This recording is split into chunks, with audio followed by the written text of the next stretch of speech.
The markets area of Dublin has a rich history going back over 900 years.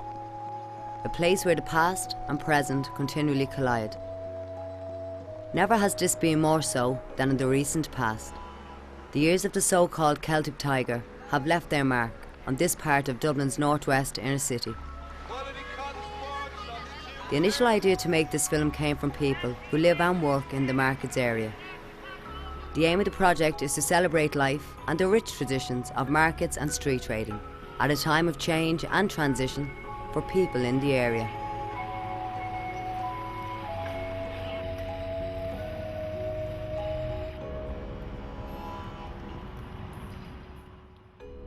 I was born in 25A Smithfield, and I remember the Air Raid shelters being knocked down in Smithfield, and big crane, there were big balls swinging in and knocking them all down, and that's the earliest I can remember. My mother and father met around the corner, not far from here, in Birdsford Street. That's where my mother lived, in number 40 Birdsford Street. She met my father, he was from Dominic Street. I mean, there was 9 of us living in 7A Ormond Square, because my grandfather and grandmother lived with us, and then there was 5 kids, my mother and father. So it was fairly cramped. Tony Gregory come up one day and he said, "There's a flat in Greek Street for you." I was delighted. It was on the bottom, it was a lovely flat. It was facing Church Street. And he said, "There's a flat in Greek Street." Oh, I was delighted. Well, I grew up around the corner here in Logan Street, and then we moved up to Linden Hall Street. It was only a few metres or a few yards up the road, and I'm still there at the moment. You know, being city centre, very hard to leave it. The streetscape was rather narrow, it was dull, it was miserable. Right where you're sitting now was a very narrow area. There was a scrap stores across the way there was Kennedy's Dairy up the way. Where our actual flats are now, Queen Street flats, and the house is facing Queen Street. Both of them, all around our area, Blackhall Parade, they were all tenement houses. All along up by where the new apartments is. All that area was totally covered with tenement houses.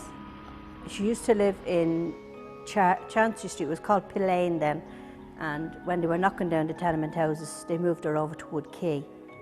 And that's where her mother-in-law moved over to. So when they built the houses in Ormond Square, she got the very corner house. I was 4-year-old at that time, nearly 4, and we were living in Chapel Alley. My mother anyway was offered the flat or the house out of there for either Cabra or Greek Street. But at the time, my mother thought Cabra was in the country, which is only up the road. So my mother said no, she'd take Greek Street flats. So that's when we moved over there.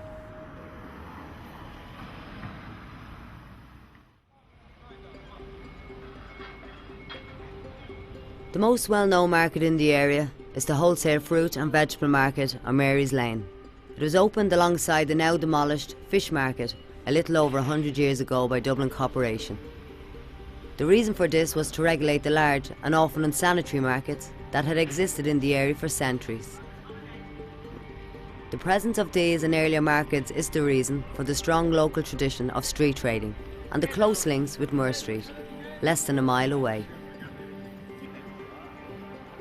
Street trading in Dublin is regulated by the City Council, and there are 3 main types of traders in the area. The Moore Street traders, who work year-round on fixed pitches, Christmas Street traders, who work in Henry Street in December, and casual traders, who work in various places from Capel Street to O'Connell Street. Both the fruit and vegetable market and Moore Street now face an uncertain future, at a time of stalled development and renewed recession. There was an awful lot of the people around the area that were involved with the markets or involved with street trading. Like, that was just normal to see people doing that. That was part of the way they made their living, and that's the way we grew up. My ma used to buy the stuff for me. I used to go down the market when I was young, but not to buy. My ma was the buyer. I used to help me ma, but then I got my own stall. Well, she was a dealer in the market. She done the fruit and the veg and the fish. She was left a widow very young. I think she was only 42 years of age, and she had 8 children to rear. My mum was a street trader. She used to go down to the markets there around at George's Hill School, and she'd buy our bits of fruit and that and go down and sell down in Henry Street on a pram. Street trading, selling fruit and veg and that sort of thing was widespread across the inner city back in the 50s and the 60s. It was the way an awful lot of people in the area made a few bob. My mother started off in Mary Street, selling for her mother, apples and oranges outside the Mary Street cinema. And then she married my father, and his mother was in the fish business. So she went into the fish business. So eventually she got a stall in North Street. And we're there ever since. Well, my mother was a trader. She was trading before she was married, I think, with her own mother, and go to the big events, Croke Park or Tolka Park or whatever, big events, even down the country. So she'd get her stuff from the fruit market, and she obviously knew a lot of people around the area. My mummy went out to sell newspapers then, you see. And I sold newspapers before I made my communion. And I smoked before I made my communion. I went to the races and I went to the matches of a Sunday. Do you know, we went to everywhere of a Sunday. It has its tradition from Mickham's House in Church Street, Coleraine Street, Broadstone, Constitution, Lurgan Street, where women were street traders and they had the prams and they were up early in the morning. They were down at the market. They went uptown to try and sell, to make ends meet, to put food on the table. And that was always there. We used to go walk up to Manor Street, up to Prussia Street, then up to Hanlon's Corner. And you'd always sell papers when the cattle market days are beyond. And the cattle would be sold, and they were you had to do on a good day like that, you say, so instead of giving 3 halfpence for the paper, they used to give you 2pence for the paper, and you wouldn't wait for the halfpenny change, which was fabulous, you know. So there you go, it was all money making.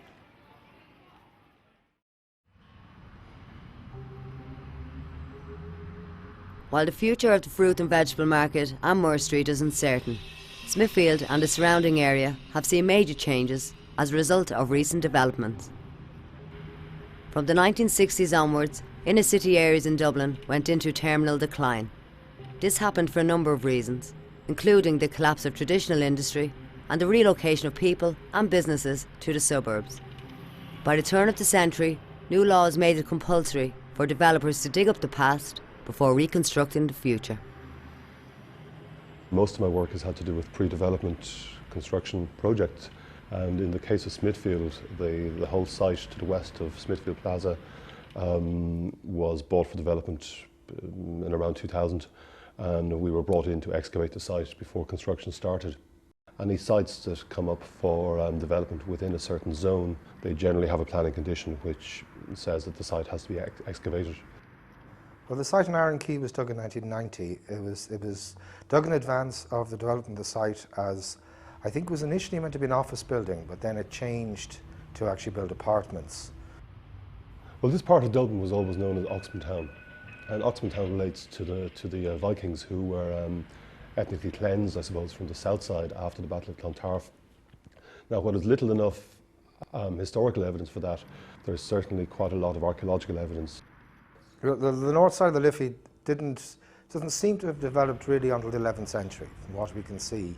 The reason it seems to have developed initially is the existence, firstly, of the Ford of the Hurdles, later the bridge. The only bridge in medieval Dublin was the one there at Church Street. Well, St. Mickens is the earliest church here, and St. Mickens was the parish church for the Viking parish. So that's a very early foundation. Firstly, we get St. Mickens, and then you get St. Mary's Abbey, which was huge. It was one of the biggest and most important abbeys in Ireland, one of the richest. If you look at any towns where anywhere you get an abbey, a big abbey like that, they would attract markets, because they would have been like, they were basically landlords. They owned huge amounts of land. So anything sold, bought, the tax on those would go to the abbey. And it had extensive lands which really extended around what today are O'Connell Street and Marble Street, extending right out as far as Santry. And of course they also had extensive fisheries along the river. Well, there would be markets in the area extending back at least as far as the foundation of the abbey, circa 1200, and it's quite likely that there were markets in the neighbourhood before that again, as the area was a central Viking suburb.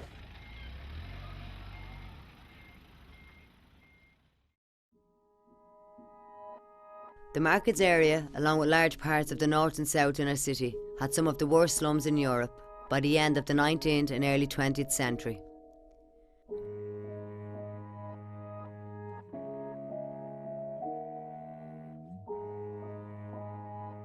On Tuesday the 2nd of September 1913, 2 tenement houses on Church Street collapsed, killing 7 people, including 3 children. This disaster and the inquiry that followed set in motion a long and slow process of slum clearance. It also marks the beginning of the provision of public housing by Dublin Corporation for the people of the city. The first of these type of projects was completed in the Church Street area in 1916. This was one of the houses that were built in response to the collapse of the houses, the tenement houses in 1913. My grandparents moved in here with my mother and her siblings in 1916, I believe, and never moved out. And from that then she reared 10 children. There was me mother, my father, my grandfather and 5 brothers, 4 sisters and myself. When these houses were built, a lot of the people from the tenements in the area moved into the houses. There are 2 up, 1 down with a scullery. That's the extent of the houses. Having said that, if you were living in a 1-room tenement and had to share a toilet with maybe, 60, 70 other people, they were luxury, I suppose, when people moved into them first. I was brought up here in the 40s. I was born in 1940, so it's through the 40s. We moved from here, I think it was in 55, so I was 15 by the time. And then I went up Navan Road and then moved to England a few months after that. So most of my childhood was around Ormond Square. Where I lived, this particular building was 4 flats for 4 families. I think they've changed into 2 families now, so it was pretty crowded. I mean, when you're a kid, you don't realise how tough times are. So you don't know any different anyway. But it was pretty tough, I think, for a lot of people. There wasn't a lot of employment, a lot of unemployment, actually, in those days. I think a lot of people from the area did work in whether it be the fish market or the fruit market. But it was a bit of a scramble, I think, all the time to get jobs. So people weren't well off by any means. But it was a good community because people had to help each other, and that's what they did. We only lived in 1 tenement room up the top of a tenement house. And I mean, say she had 11 children. There was nowhere for the Germans to bleed. That's what my ma used to say, oh, thank God and His Holy Blessed Mother, none of us was ever really sick. Because there was nowhere for the Germans to bleed.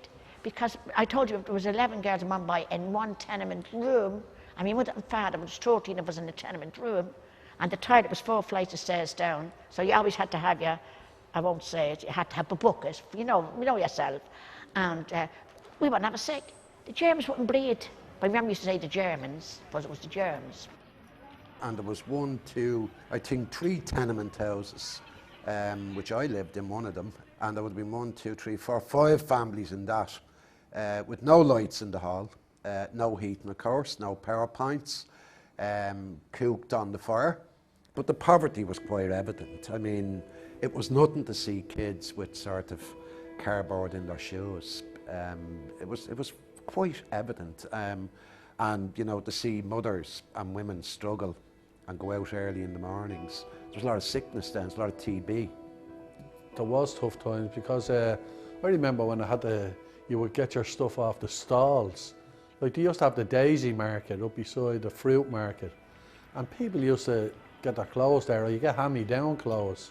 But some of the youth nowadays wouldn't understand if you explained that to them. They think you're living in a time warp. There was 10 of us in the family. There was 7 boys, 3 girls. My mother and father. There was 2 rooms. 1 was used for the sitting room, the kitchen, everything. And the back room was the bedroom. When you went in the hallway, everything was stone. And it was always cold. People just lived in 2 rooms with 1 toilet. Sink out in the landing or down in the yard. And everybody was poor, but I don't think anybody thought of themselves, not the way they do nowadays, as being poor. Like, nobody had cars or anything like that. There was 2 rooms, a front room, and you had a bedroom in the back, and a little kitchen, and a bathroom with a sink and a toilet. You'd no bath or shower. So there was, used to say, 5 kids in the back bedroom, and my mum and dad in the sitting room, they had a double bed, and you had a cot and a pram, like a big Silver Cross pram, for the 2 youngest kids. I got elected first in 1979, and at that time you still had all the old, what were referred to locally as the tenements, the old Georgian buildings where huge numbers of people lived in you know, very few facilities in that. You'd all the other flats complexes that had been built in the 30s with no washing facilities, none at all. A sink, and you can't get into a sink to wash yourself, you know. So you'd appalling living conditions still into the late 70s and 80s. And one of the lesser known elements in the programme I had with the government that I supported in 1982 was that they provide washing facilities for people in flats complexes, not just in the North Inner City, but people anywhere in flats complexes that didn't have them.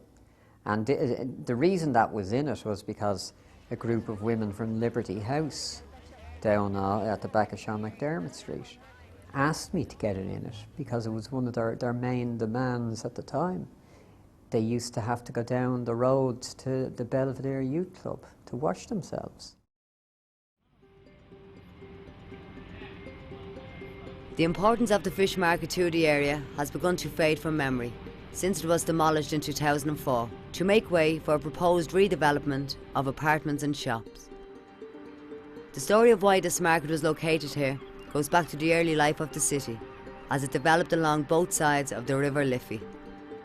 We know on the north side as well of the river, there's a whole lot of medieval ordinances that say you cannot land fish on the south side of the river. You cannot eviscerate, as they call it, I mean gut the fish. On the south side, you have to go to the north side of the river.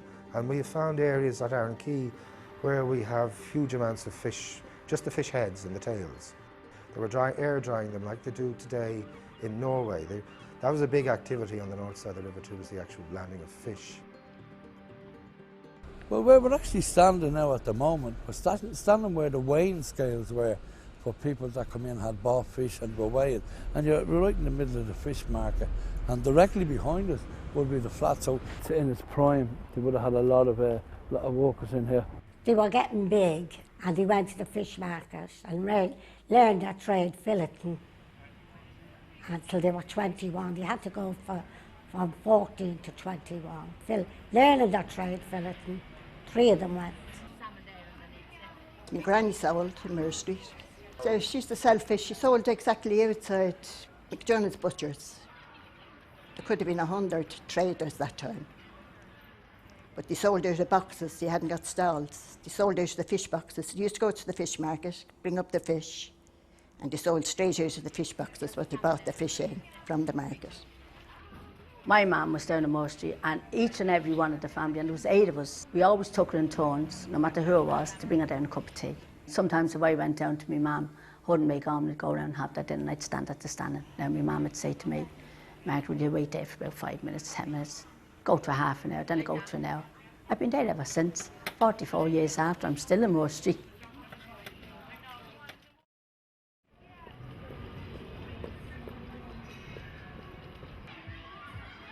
Growing up today in the markets area is very different from the past, when children spent a lot more time out of doors, creating their own games and play. In the markets area, the street was the playground. There was always a hustle and bustle around the place because the lorries would be coming in, and because it's a pretty crowded area anyway, you know, there's not that much space. But as kids, we would obviously pass up through the markets. I had to go through the markets. I'd gone up even to George's Hill, and we'd obviously go into the market sometime, maybe nick an apple or something on the way, or sometimes the traders would give you an apple or that, you know. Back then, Jesus, we were really, really innocent, you know. I mean, you had your friends that you played with. It was kind of seasonal as well. You know, you'd play piggy in the summer. The lamppost you'd swing on, you know, or skipping in the street. In the winter, you know, if we did have a bit of snow or ice, we used to make a slide down the middle of the square. Come out of school, go over to the handball alley, played around, home for tea. Went to the Phoenix Park a fair bit also, and in and around Broadstone and the Temple, the top of Henrietta Street. You know, there was rumours that the statues there would move if you looked at them long enough. Spin the bottle was great. That was a great game, spin the bottle. Because we used to sit down and we'd get a poke the bottle. We were smothered in pubs all around. I mean, somebody would get a bottle and we'd play spin the bottle. That was another fabulous game. That's where the bottle pints here and here. And there was always a row of boys there and row of girls here, and that was a lovely game. But that's as far as we went now, and they weren't French kisses either, just normal Dublin kisses, you know, like that. We used to play the mound. Do you ever play the mound? Remember the mound? We used to throw a penny or halfpenny, and whoever would get it up to the, we'd say up to this, like get it up to that, he'd win. The mound, and there'd be slaughter over the mound. Oh, there'd be slaughter. So we had lots of pals around here, and we could play football up and down this particular area until somebody came out and moved us, and then we'd go over to that side of the square and then over to that side of the square till. But it was mostly football. Had a ball, and I lived in the square. Some lads didn't live in the square, I just look after the ball. Like most of the football people that I know, players, all came from working class areas. And we played on the street first, and then obviously we wanted to play in a team, and we formed our own team around the square called St. Columbus, which was in the Sodality League, and you had to join the Sodality before you could play in the league. We played on the Sunday morning. That was the start. Well, there was always Don schools. We used to play Don all day. Actually on the steps next door to where I lived, that we'd sit on top of the steps playing Don all day long, you know what I mean? As children, the best way to learn your sums was to play cards. You know, we all played cards after our school days, you know. So we were all great at making up, you know, adding up, which were all great in Mostry. You know, it did help. It was a lesson to be learned. I used to go with Mayo every morning. Me and Mayo went every morning to school at 9:15, and we'd go through the market. But we used to have a teacher, well, a nun, and as all she'd say is clean your teeth. So we had the brush to clean our teeth. At that time, people did, oh, have your teeth clean. Oh, let's have to. So we got a brush down and we cleaned them. So they're still clean. She was buck teething on, and she was telling us to clean it. I remember going to school. It was like most kids, it was a big shock, you know, because you're playing around and I think it was 4 or something when I went to George's Hill, and you're in the classroom, and I think it was Sister Agnes, and they were the sisters in those days, and I never liked it. I just wanted to get out and play ball. I couldn't wait for it to finish. My grandfather would bring me up to school and be crying at the door. He was my pal, you know. And well, it was supposed to be in school till you were 14, like, but at 13 you were taken out like, to go and get work. But I was taken out, but I loved school. I really loved it. I hated school. My mother used to be, when she'd be wanting to bring me, I'd be holding onto the railings and using any excuse, screaming at the go. In them days, you were terrorised, I felt. I went to the Christian Brothers in Brunswick Street. At the time, there was still corporal punishment, and I'd use my left hand quite a lot, so it was beaten out of me. And I left when I was 15. I couldn't wait to get out of the place. I remember one of the nuns, you know, when you'd be, as a kid, not doing too well. And this particular nun, Mother Columbus, used to bring you in on a Saturday morning, especially when you're doing your primary cert. You know, and she'd say to you, when you weren't doing your best, and she'd get her knuckle, you'll end up choking the chickens and curtains. Now a lot of us did. Well, I went to school, and I left school at 13 years of age, and I went to work after school. I used to make guitar strings, and then I left there then. We were, myself and my 3 sisters, we were in the sewing business. We're dressmakers. In East Arran Street and down in Henry Street and Abbey Street and Mary's Abbey and Little Strand Street and all, there was all little sewing factories. And you would never, you could leave one job on a Friday and start another one on a Monday. You'd always get a job somewhere at the sewing, and there was always plenty of them around. I was nearly 15 when my dad's sister got me a job in Ireland's at the short factory part. I used to have to make devil early shorts at the time. They used to get his shorts made, tunic shorts, you know. I'd have to overlock them down the sides and all, you know, or maybe make the cups, you know. I used to wear them big cups with the 6 holes in them, you know that. Yeah, used to do his shorts. I could always say I made devil early shorts. My uncles used to stand on the quay waiting on the trucks to come up from the country.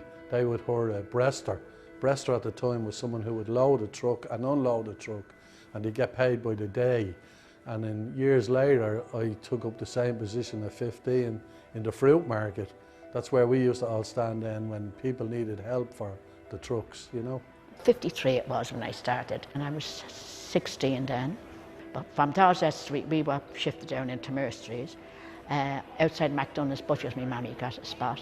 I went over to sell on the opposite side of the street from my mother-in-law. Well, it was my pal, Carmel Mooney was my pal. I ended up marrying her brother. He was gorgeous, big, fine, big fella. Grey hair like Jeff Chandler, but he was every bit as good as John Wayne, if you understand me. But I ended up marrying him and selling there, and I'm still selling there where I started.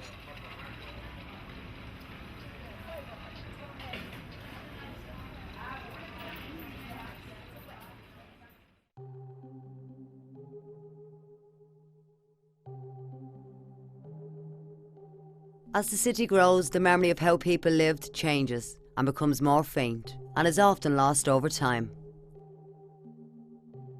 One of the ironies of the recent building boom is that it wiped out so much of our visible past. However, with it came a boom in archaeological digs and the opportunity of learning more of how people lived in the distant past.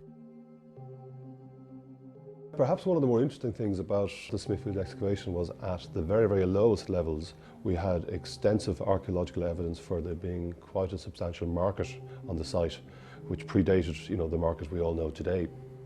It's also interesting to note that the site was also the site of a gallows, and within the same surface at the market where the market was taking place, we found the remains of 27 bodies, 27 skeletons. So it was a very interesting collection of skeletons insofar as a couple of them may actually have been priests who were executed because of their religion. Bishop of Devaney was executed at the end of the 16th century. The evidence of probability suggests that he was actually hanged on Smithfield. Darren Q, we found a very good range of medieval material and post-medieval material. Because the site is waterlogged, it's still at the bottom where we were digging, where the tide still came in twice a day. We were underwater twice a day. And the site's always been wet, so organic material, things like leather and wood and bone, was absolutely perfectly preserved. We had leather shoes, belts, lots of buckles, a good range of everyday material that people would have worn. We found one lovely gold finger ring that had Jesu Nazarenus Rex, Jesus King of the Jews, inscribed on it. It's early 14th century. The markets area had a number of key employers over the years. Along with the fruit, vegetable, fish and livestock markets, there was also Crean's Soap Company, Jameson's Distillery, Maguire and Patterson Match Factory and lots of small sewing factories. Despite this, there were never enough jobs and unemployment was always a problem. In the last 40 years, nearly all traditional industry closed or moved from the area. There was a lot of unemployment. A lot of the lads went away. A lot of my friends went to England then, and just basically that was it. They just went to England and just as general labourers. Some of them turned out very well and done well for themselves, but there was no work. Like once you were 16, you were out of a job. You had a choice. I was lucky in the sense that I got to serve my time as a mechanic. There was 8 of us, and my daddy worked on the building. We had to go to England. He couldn't get work. And my mummy would be waiting on the telegram to come every Friday and Saturday. And it might come till Monday, and she'd be waiting on it. We used to go out and help my ma. We lived in Granby Place in Village. We'd bring her over a can of tea. We had an aunt of ours used to live with us, and she used to keep us, or my mum would be here. She looked after us. And she'd make a can of tea, fry bread, and we'd bring it over to Moore Street to my ma. You know, when you go back to Moore Street, years ago there was no supermarkets. We had no supermarkets. We only had Moore Street, which was the biggest outdoor market. People came to Moore Street then. As I said, we sold cheaper than the shops. People couldn't afford to go to shops, we say, the like of in Grafton Street, and there's no supermarkets. I remember I went down to my friend that sold in Moore Street, and she asked me if I had give her a hand about understanding. So I used to go down in the mornings and do a bit of selling for her. That's how I got to know about selling. So it was really tough, and especially when it rained. Say when it rained, we'd have to stand there whether we liked it or not. Once we bought that stuff, we had to get rid of it. If there wasn't work available, in the docks or wherever, I won't say where you go to find the men, but it was the women that were out doing the work, and that's pretty obvious in Moore Street. A lot of people around the area worked in the markets. Nearly every second house around had a stall in the market, had something to do with the markets. A lot of the men were labourers in the markets, and a few of them had their own stalls and things like that. But the markets kind of deteriorated, I think, when the supermarkets came in. The docks itself changed dramatically because they began to modernise. That meant that you didn't need what my father was doing. You had a forklift to do what he was doing. But with mechanisation, with containerisation, all of that went. As the years progressed, issues like unemployment became even more acute. And the same happened in the markets area, in the fish market, in the fruit and veg market. It was all manual labour. There was huge employment provided. But once mechanisation came in, a lot of that changed. At the very least, the traditional sources of employment for local people were gradually disappearing, and nothing was being put in its place. You know, when we joined the EU, that would have done away with all of the clothing industry, because there was cheap imports coming in from the other EU countries. So the clothing industry actually kind of really died out over a couple of years, very, very quickly. Maguire and Patterson's closed down, Jemisin's moved. So all of the traditional, a lot of the traditional industries moved out. Me and my husband went over to England, and then we came back here. And we got a room over on the quays, and out of the room on the quays, we got a house out in Finglas. You know, then the council and that started moving out, you know, moving the population out, that they were living out, you know, Blanchestown, Finglas, all of them areas. Up to then, it was generations lived in the community. And I couldn't stick the house in Finglas. I wasn't happy now when I got back to Greek Street, because you miss the markets and you miss the hustle and bustle, and you're out in the house and you're sitting looking at the four walls after cleaning the house, you know what I mean?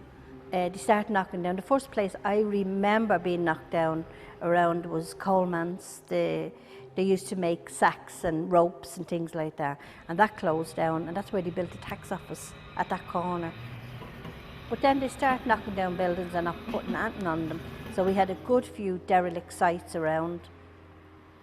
From 60 on, with the slum clearance, when the area went into a period of stagnation, bear in mind there was and still is no anti-speculation laws, so property owners sat on the property, and there was no obligation on them to rebuild or regenerate. So the area overall went into decline. Smithfield was derelict for a long time, and a lot of the yards was just bought up and just lay there, and just time stood still in them. There was nothing happening, and eventually they were all sold to what we have now, this big development.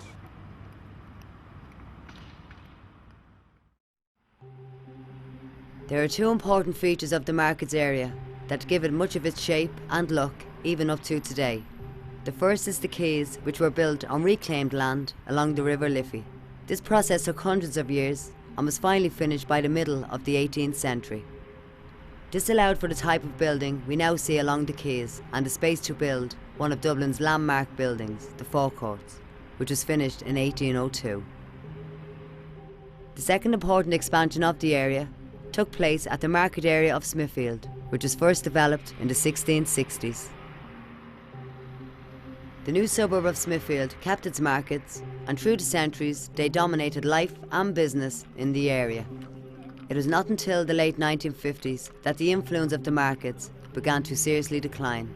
A process of official neglect and decay took hold and developed into the gloom and dereliction of the 1980s.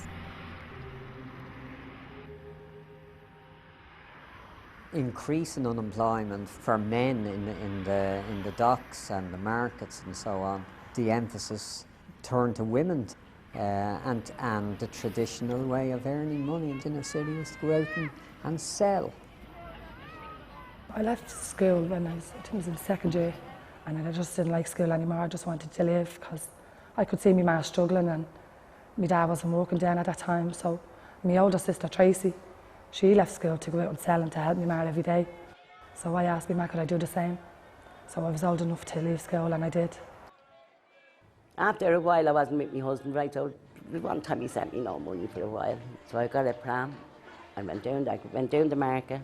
I met a girl in the market and she got me a few tomatoes. So I went down and I sold the tomatoes, right? Got a few bob. So I started that way. So I just kept going down the market and getting a bit of stuff and going out. There was that and brought in and locked up in the station over there. 7 o'clock in the morning, and before that, women out with prams, heading down to the market to buy wherever was going. They came back and the pram, the breadboard on the pram, and the bananas on the breadboard, and they sold from that. That was their stall. They were selling on the streets of their city.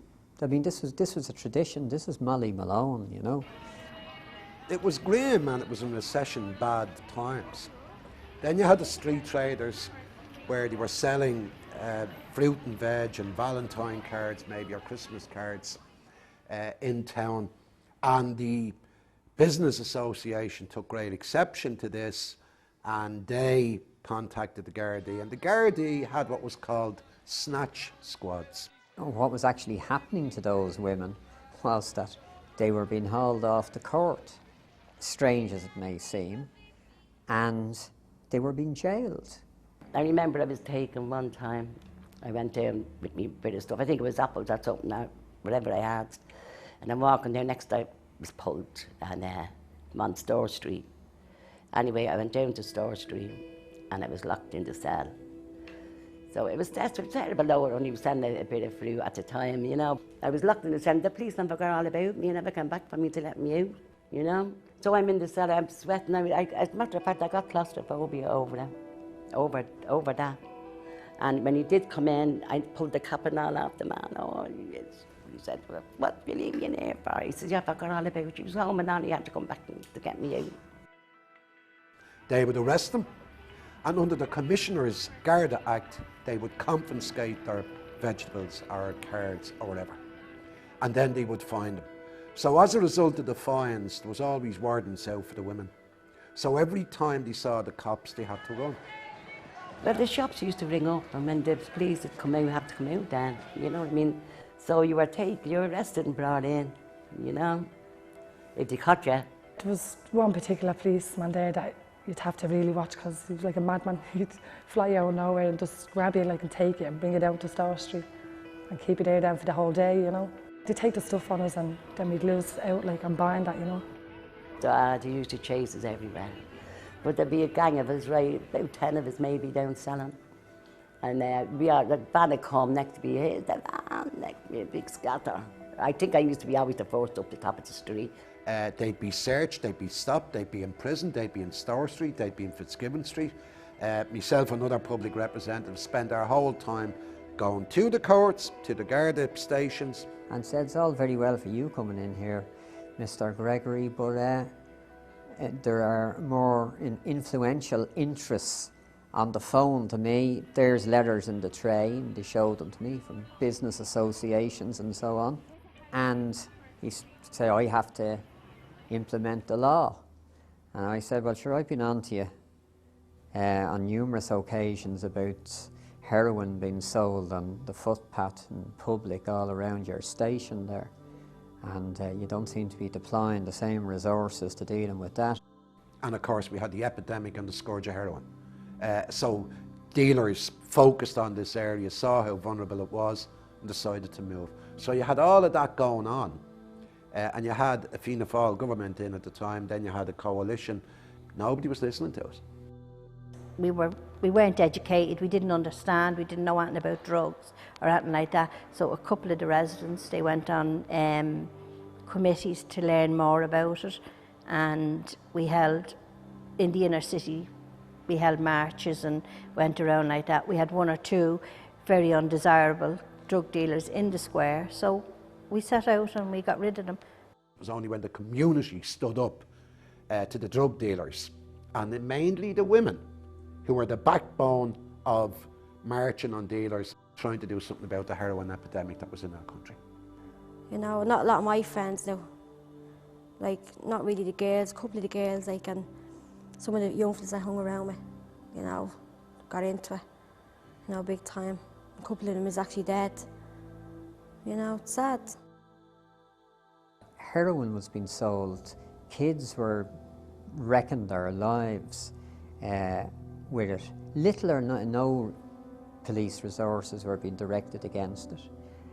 And at the same time, they were beginning this concerted attempt to destroy the one livelihood that a lot of the families had in the city. No action appeared to be taken, and the concentration was on the women, their prams and their bits of property. And the women had taken enough, and they went down to picket outside the GPO. The trouble began after Gardaí made 2 arrests in Henry Street for breaches of the Illegal Street Trading Act. Other traders made their way to Lower O'Connell Street and blocked cars. Traffic was brought to a standstill and extra Gardaí were called from nearby stations. The traders refused to move and confrontations followed.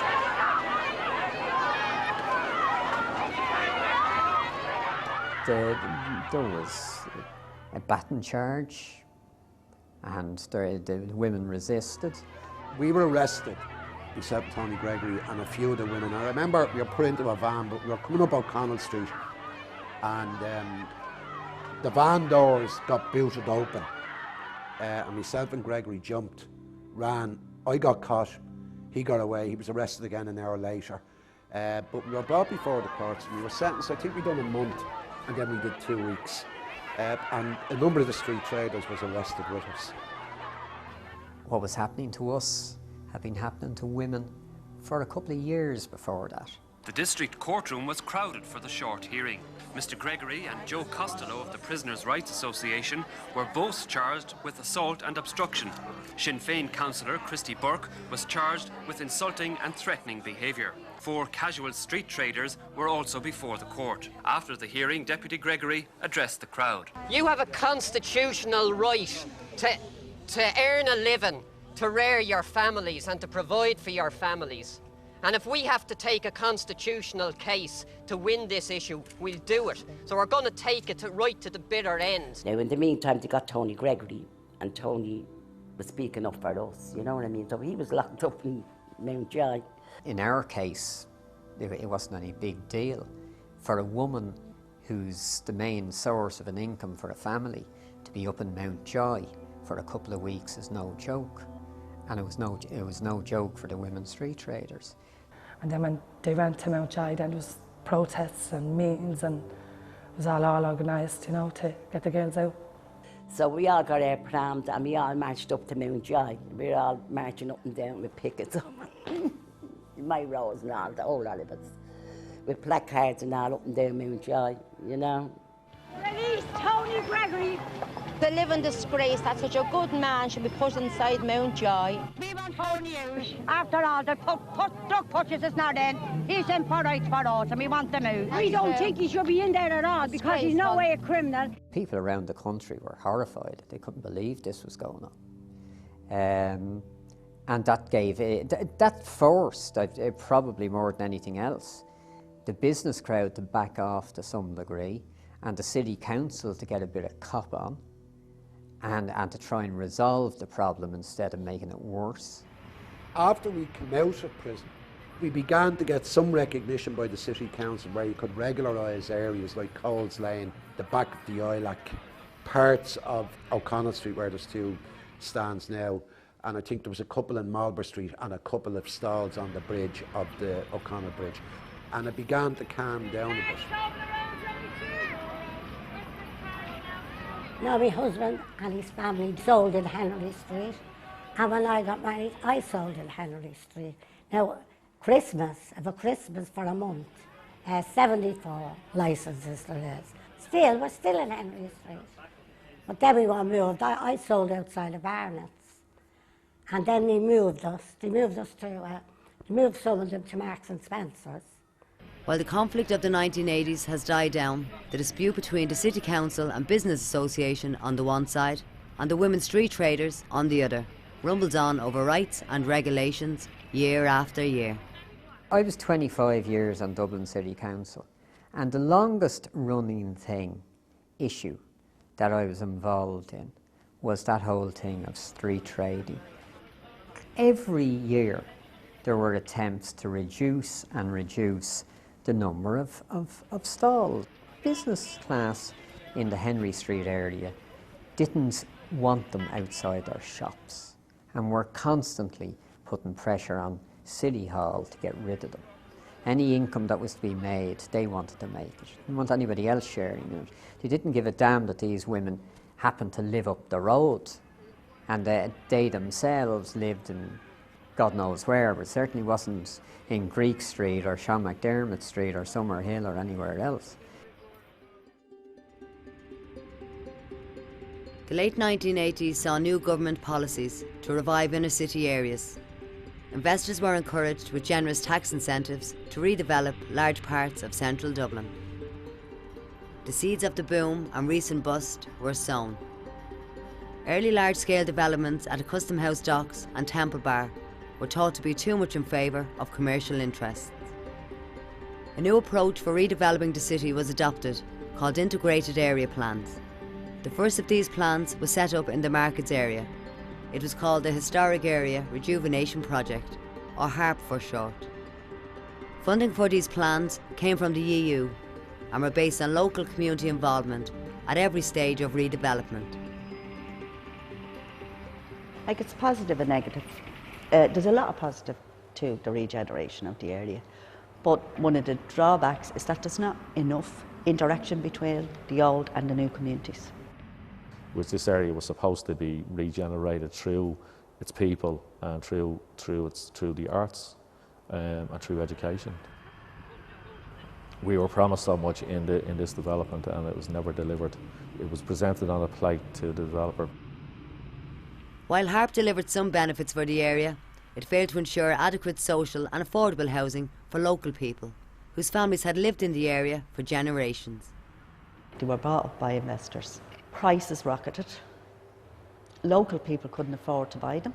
And it means that we have a transient population and our own children cannot afford to live in the area that they want to live in. This was sold for $8.5 million, and within a week it made 100 million. You know, there's massive turnover in terms of profits in developments like this.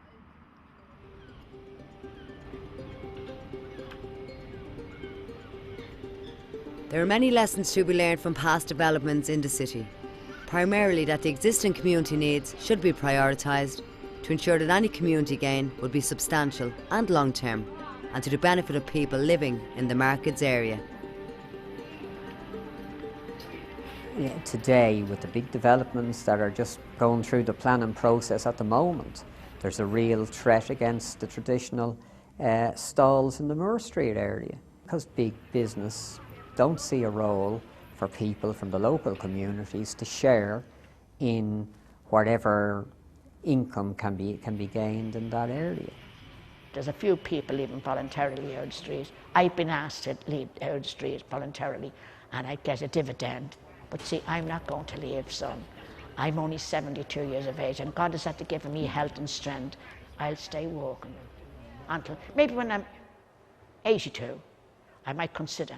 Well, I'll tell you, I was 26 when I'd done that first bit of selling with Sally McGuire's mother, Biddy Man, and she was a dealer down in Moore Street, and she gave me the bit of stuff to go out into the Henry Street.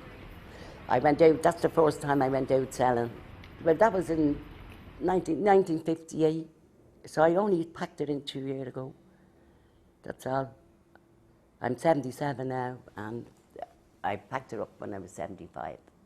Somebody somewhere needs to listen to the street traders, and particularly the women who have served this country well and paid their way in society and were let down by the state. Sit with them, draw up plans, move forward and stop putting obstacles in the shagging way to try and oust what's a culture and a tradition, and it will never go away. Never go away. It'll always be there. There's a lot of talk that they don't want us in Moore Street. We're not wanted. Then you have them saying, oh, they do want us. If you didn't have Moore Street traders, you wouldn't have the influx of people coming into the city centre, because most people are coming in to get bargains, and they do get them in Moore Street. And Moore Street is the heart and soul of Dublin. So if you take the street traders out of Moore Street, you're ripping the heart out of Ireland, let's face it. They've been there long before me, and hopefully they will be there long after I'm gone.